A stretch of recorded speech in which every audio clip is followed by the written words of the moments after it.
Hello everyone.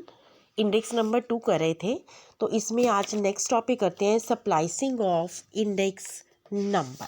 तो सप्लाइसिंग of index number में आपने क्या ध्यान में रखना है कि इंडेक्स नंबर को इसमें दो इंडेक्स सीरीज़ को कंबाइन किया जाता है ना।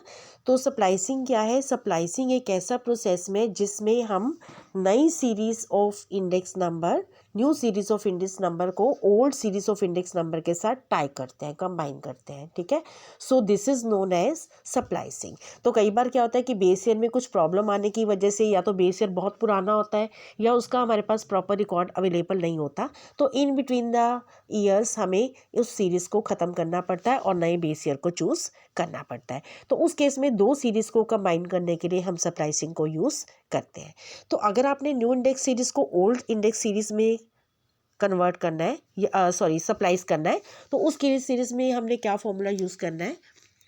New index into old index of overlapping year. Overlapping year means कि जहाँ पे आपके पास पहली सीरीज ब्रेक हो रही है और नई सीरीज आपके पास स्टार्ट हो रही है नई बेस ईयर के साथ, that year is known as overlapping year. So new index into old index of overlapping year upon 100, this is splice new index to old index series. और अगर आपको सप्लाइसिंग करना है old index series to new index series, तो क्या formula use होगा? Old index into 100 upon old index of overlapping year. तो आपके पास ज़्यादातर क्वेश्चंस में जो है वो फर्स्ट ऑप्शन यूज होता है, splicing of new index series to old index series. तो आपने क्वेश्चन में ध्यान रखना है कि ओल्ड टू न्यू पूछा गया सप्लाइसिंग या फिर न्यू टू ओल्ड है या ओल्ड टू न्यू है, ठीक है। तो आप जैसे इलस्ट्रेशन 15 है, देखो आपके पास इसमें आपके पास इंडेक्स से अवेलेबल था 81, 82, 83, 84, 85 के लिए।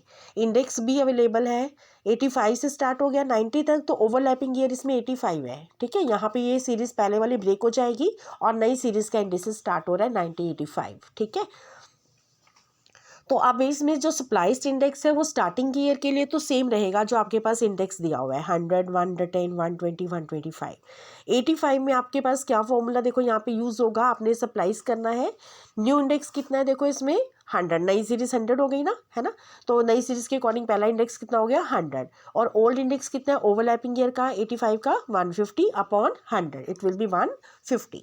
86 के लिए 115 into 150 upon 100, 172.5, then 120 into 150 upon 100, 180, then 130 into 150 upon 100, 195, 140 into 150 upon 100, 210, 160 into 150 upon 100, it will be 240। तो इस तरह से आपके पास सप्लाइज इंडेक्स निकल जाएंगे, ठीक है।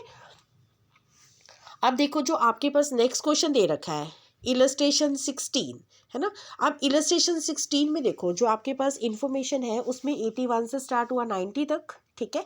अब सपोज इस क्वेश्चन को हमने ओल्ड इंडेक्स टू न्यू में करना है, तो अब इसमें क्या होगा कि फॉर्मूला थोड़ा सा चेंज होगा। अब इसमें जो सप्लाइज्ड इंडेक्स है वो कैसे निकलेगा? आपके पास देखो जो 1985 है वो ओवरलैपिंग ईयर है, ठीक है। तो अब इसमें ओल्ड टू न्यू का फॉर्मूला क्या था? Old index into 100 upon old index of overlapping year. तो कितना आ जाएगा 150 इंटू 100 अपॉन 150, कितना 100। और जो बाकी के इंडेक्स हैं आपके पास लास्ट वाले वो सेम रहेंगे 115, 120, 130, 140 एंड 160, ठीक है। ओवरलैपिंग ईयर से ऊपर वाले इंडेक्स आपको कैलकुलेट करने हैं। 100 into 100 upon 150, 66.67, 110 into 100 upon 150, 73.33, 120 into 100 upon 150, 80, ठीक है। 125 इंटू 100 अपॉन 150, 88.33। तो ध्यान रखना है ओल्ड टू न्यू में आपने स्टार्टिंग इंडेक्स निकालने हैं और न्यू टू ओल्ड में आपने लास्ट वाले इंडेक्स को निकालना है जहाँ पे आपके पास ओवरलैपिंग ईयर स्टार्ट होगा, ठीक है बेटा। तो ये सप्लाइसिंग के क्वेश्चंस दोनों आप कंप्लीट करेंगे, ठीक है।